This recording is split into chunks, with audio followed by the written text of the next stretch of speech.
अस्सलाम वालेकुम। आज जो हम कहानी सुन रहे हैं वो सुनते हैं उसी की ज़बान में। मैं थर्ड ईयर में थी और हमारी कॉलेज में ईद मिलादुन्नबी मनाया जा रहा था। ईद मिलादुन्नबी की तैयारी बड़े जोश खरोश से थी। हमारे कॉलेज के मैदान में बड़ा सा स्टेज लगाया गया और सब लोग उसकी तैयारी में मसरूफ़ थे। एक स्टूडेंट जो है वो सब टीचर्स को मोतिया के फूल के गज्जे बांट रही थी। जब हमारी कॉलेज की बहुत ही खूबसूरत टीचर थी, टीचर दुरेशवार।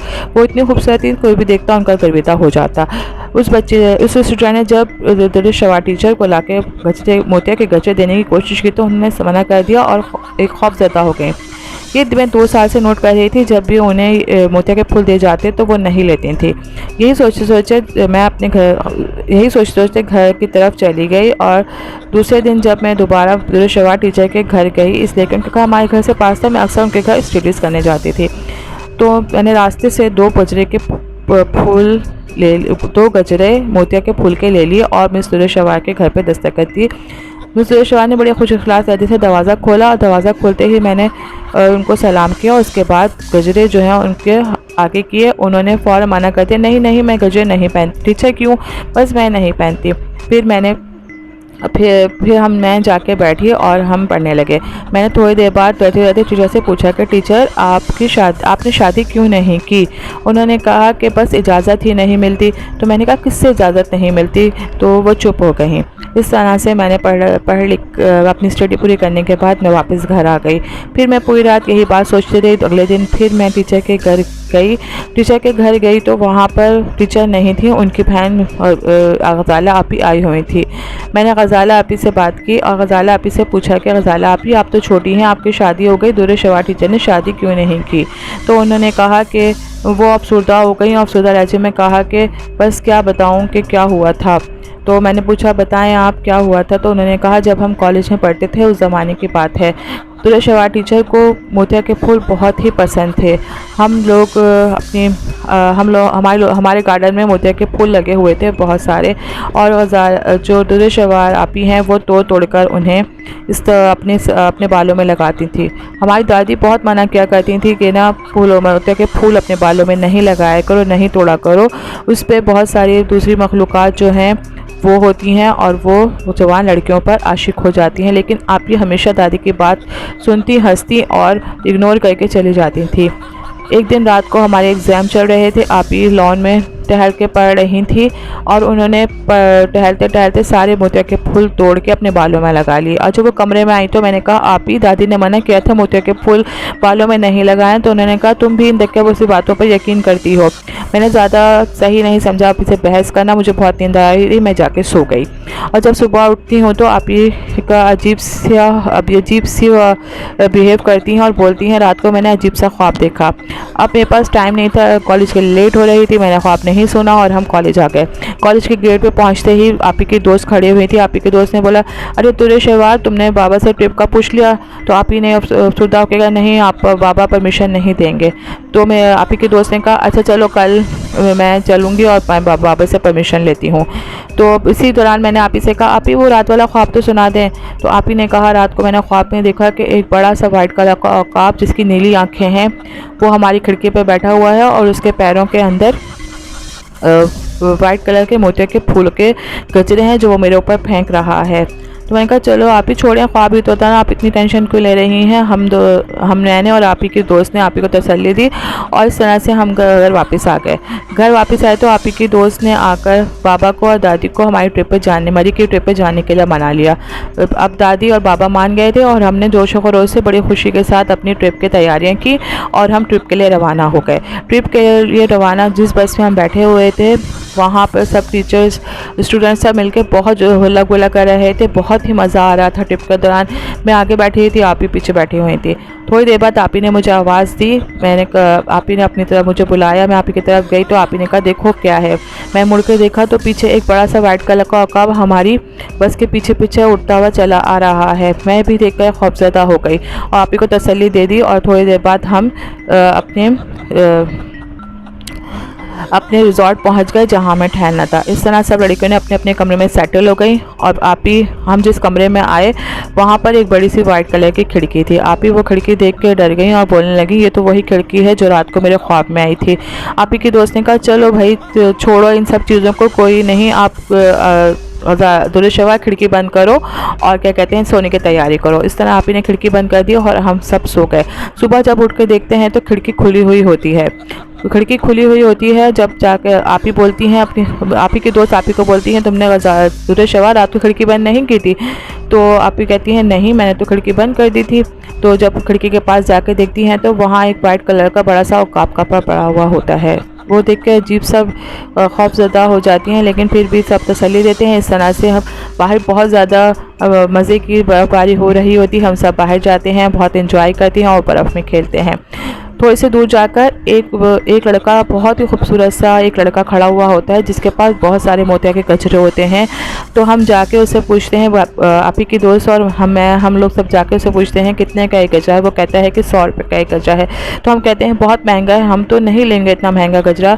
तो कहता है आप सबके लिए 100 रुपये का है, और आपी की तरफ इशारा करके कहता है उनके लिए फ्री है। तो हम कहते हैं कि ना उनके लिए क्यों फ्री है भाई, हमारे लिए महंगा है।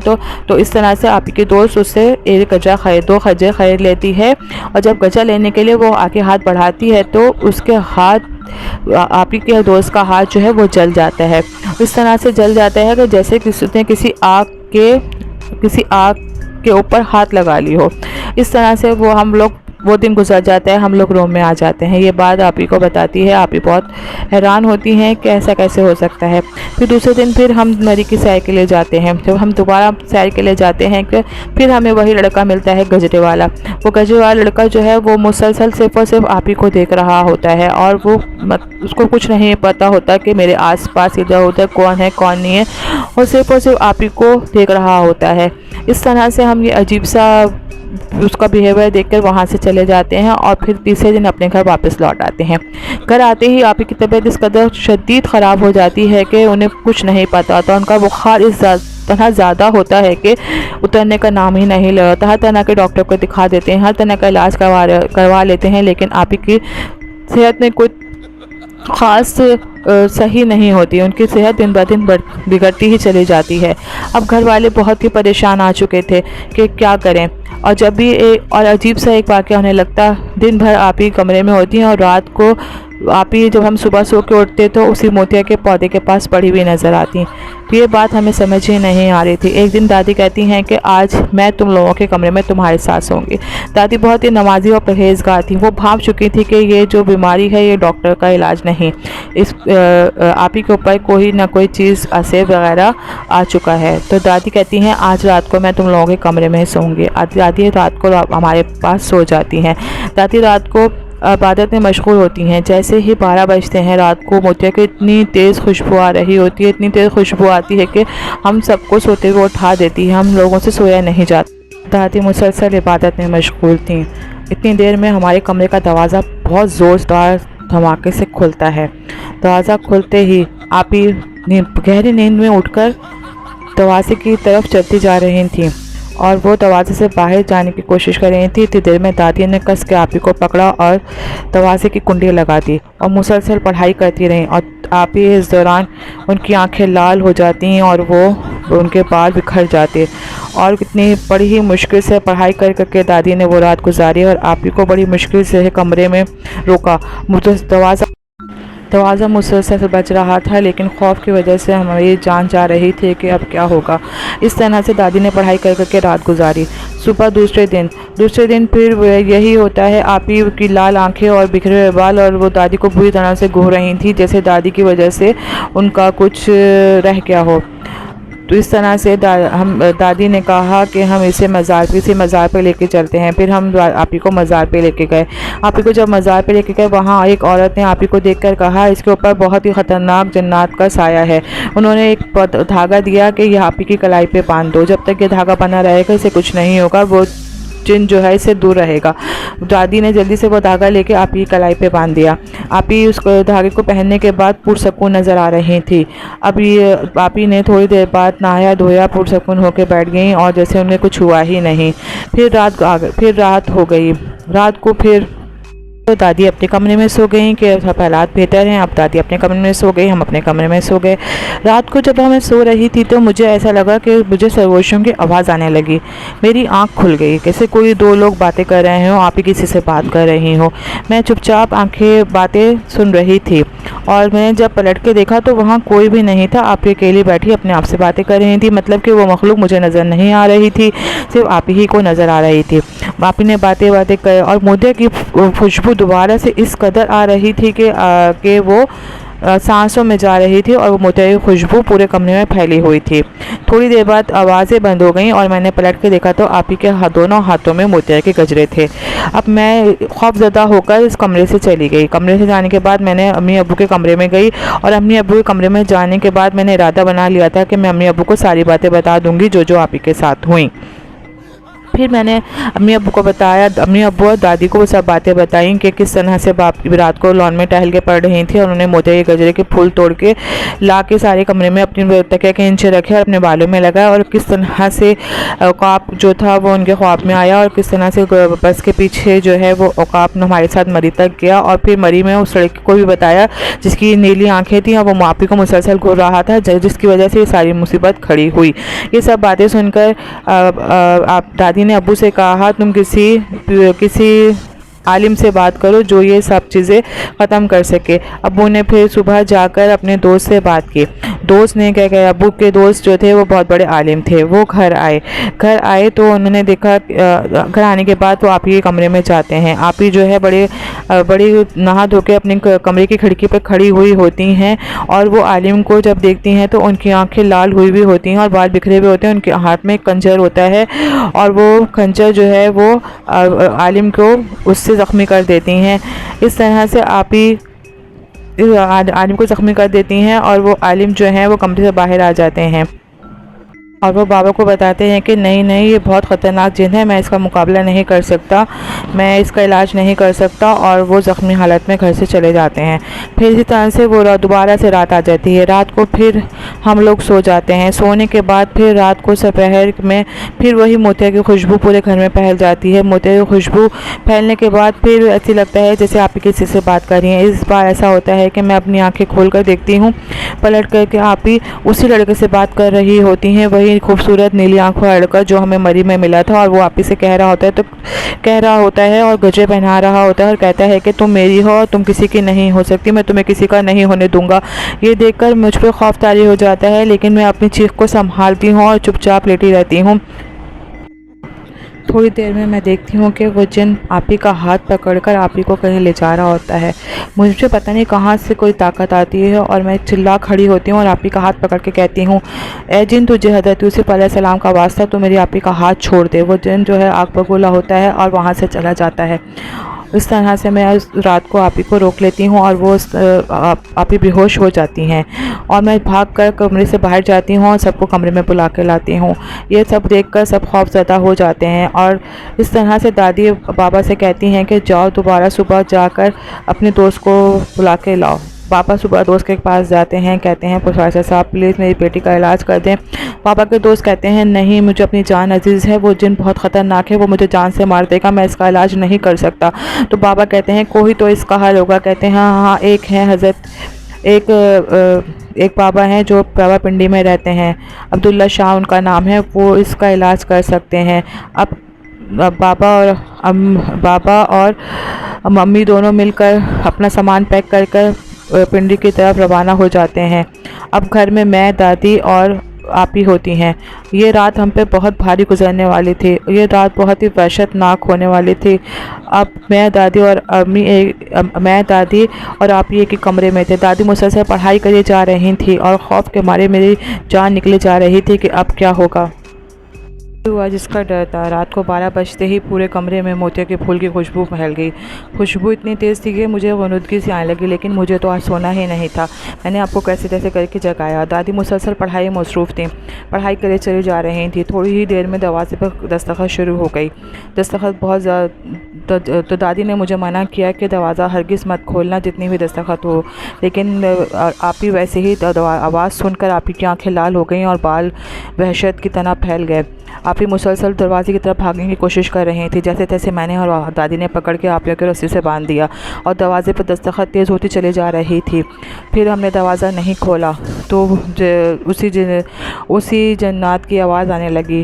कहने लगा कि ना, खोलो दरवाज़ा, खोलो दुर्रे शहवार, दरवाज़ा खोलो, मैं तुमसे मिलने आया हूँ। आप ही उसकी आवाज़ सुनकर और बेचैन होने लगी और बहुत तेज़ी से चिल्लाने लगी और दरवाज़ा खोलने की कोशिश करने लगी। हमने उन्हें दरवाज़ा खोलने नहीं दिया। दरवाज़े की दस्तखत बढ़ती रही। दादी मुसलसल पढ़ती रही, कुरानी आयतें पढ़ के कभी मुझे फूकती, कभी आप ये फूकती, कभी दरवाजे फूकती। थोड़ी देर बाद आवाज़ थम गई और बिल्कुल सन्नाटा छा गया। ये सन्नाटा किसी बड़े तूफ़ान की आमद का निशानी थी। थोड़ी देर बाद मुझे दोबारा से हम लोगों को आवाज़ आई कि जैसे अब्बू पुकार रहे हैं कि दुर्रे शहवार, दरवाज़ा खोलो बेटा, मैं वापस आ गया हूँ। अब मैं दरवाज़ा खोलने के लिए आगे बढ़ी। दादी ने मुझे रोक दिया। नहीं, ये तुम्हारे बाबा नहीं है, दरवाज़ा मत खोलो। मैंने कहा नहीं दादी, बाबा आ गए हैं, कहीं बाबा को वो नुकसान नहीं पहुँचा दे, प्लीज़ आप दरवाज़ा खोलें। दादी ने कहा नहीं, तुम्हारे बाबा नहीं हैं, ये वही जन्नात है जो तुम्हारे बाबा की आवाज़ लेकर बोल रहा है कि दरवाज़ा खोल दो। लेकिन मैंने दरवाज़ा नहीं खोला। फिर थोड़ी देर बाद आवाज़ फिर रुक गई। फिर थोड़ी देर बाद दोबारा से तेज़ रोने चिल्लाने की आवाज़ें आने लगी। बहुत कर्ब से कोई रो रहा हो और बार बार दुर्रे शहवार को बुला रहा था, दुर्रे शहवार दरवाज़ा खोल दो, दुर्रे शहवार दरवाज़ा खोल दो। लेकिन मुझे उस आवाज़ को सुनकर एक अजीब सी बेचैनी होने लगी कि वो किस तरह कोई रो रहा है। वो मुसलसल ही रो रहा था, जैसे बच्चों की तरह ज़िद कर रहा था। रोते रोते बोल रहा था कि दुर्रे शहवार दरवाज़ा खोल दो, मैं तुमसे मिले बगैर नहीं रह सकता। और आप ही बेचैन हुए चली जा रही थी उस दरवाज़े को खोलने के लिए। लेकिन दादी मुसलसल पढ़ाई कर करके दादी ने वो रात गुजारी। अब सुबह हो जाती है और वो कर बड़ी रात गुजर जाती है और वो जिन भी चला जाता है। अब सुबह होते ही अब्बू, अम्मी और वो आलिम साहब घर आ जाते हैं। आलिम साहब जैसे ही घर में दाखिल होते हैं, आप ही को देखते हैं। आप ही को देख के बोलते हैं कि इसके ऊपर बहुत ही ख़तरनाक जिन का साया है जो इस पर आशिक हो गया है। अब तो आलिम साहब कुछ पढ़ाई में मशगूल हो जाते हैं और पढ़ाई करने के बाद वो जिन को हाजिर करते हैं और जन्नात से बात करते हैं। कहते हैं कि तुम दुर्रे शहवार को छोड़ दो। वो जिन कहता है नहीं, मैं इसको नहीं छोड़ूंगा, मैं इससे शादी करूंगा, मैं इसको अपने साथ लेकर जाऊंगा। आलिम साहब कहते हैं नहीं, तुम इसे छोड़ दो, तुम्हारी दुनिया कुछ और है और इसकी दुनिया कुछ और है, तुम क्यों इसकी ज़िंदगी ख़राब कर रहे हो। जिन कहता है मुझे इससे मोहब्बत हो गई है, मैं इसे नहीं छोड़ सकता। आलिम साहब फिर सख्त लहजे में कहते हैं तुम्हें इसको छोड़ के जाना ही पड़ेगा, तुम जिन हो, ये इंसान है, तुम लोगों का मेल नहीं हो सकता। जिन कहता है नहीं, मैं इसको छोड़ के नहीं जाऊँगा। आलिम साहब गुस्से में आकर इसको कहते हैं कि तुम नहीं प्यार से जा रहे तो मैं तुम्हें तुम्हारे घर तक पहुंचाऊंगा। तो आलिम साहब कोई पढ़ाई करते हैं और थोड़ी देर में वो आवाज़ जो है वो गायब हो जाती है और आलिम साहब एक तावीज़ पढ़ के देते हैं। कहते हैं ये दुर्रे शहवार के ऊपर बांध दो। दादी जल्दी से वो तावीज़ दुर्रे शहवार के बाजू में बांध देती हैं। उस बाजू में तावीज़ बनते ही दुर्रे शहवार ऐसी हो जाती है जैसे कभी कुछ हुआ ही नहीं था। वही खुशनुमा चेहरा हो जाता है, वही बिल्कुल ही सही हो जाती है जैसे कभी कुछ हुआ ही नहीं था।